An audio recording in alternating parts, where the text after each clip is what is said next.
আয় এদিকে আয়। হ্যাঁ, তোর বাড়ি এত সাহস আমার বোনের ভাগছে? শুধু বাগে নাই, ওরা নাকি বিয়ে করে ফেলছে। কি কইতাছো মা? ওর ভাই আমার বোনের বিয়ে করবো? এই, তোর বাইরে পাইলে যাবে কি করবো? আর আড্ডি উড্ডি ভাঙে একবার বুয়া করে তুমি। আর তোর অবস্থা যে কি করবো তুই ভালো করে বুঝতেছস। দুলাভাই সেই দিন আর নাই, আগের দিন বাগে খাইছে। আরে আপনি আমার বোনেরে কি করবেন, আমি আপনার বোনেরে কি করি সেটা দেখেন, তাহলে আমিও আপনার বোনেরে আদর করবো। ফকিনীর বাচ্চা, তোর এত বড় সাহস, তুই আমার বাড়িতে দাঁড়াইয়া আমার মায়ের মারতাছস, যে মায়ের শুনে আমি জীবন তুই নাই। ও বলি শ্বশুর আব্বা, আমার বোনটাও আমাদের অনেক আদরে ছিল।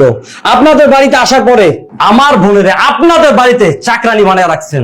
আমার বোনেরে জ্বালাইতে জ্বালাইতে ওর জীবনটা আপনারা তেজপাতা বানিয়ে ফেলাইছেন। এখন আমি আপনাদের বাড়ি মেয়েকে বিয়ে করছি। আর দুলাভাই আপনাকে বলছি শোনেন, আমার বোনের গায়ে যদি একটা চড় মারেন না, আপনার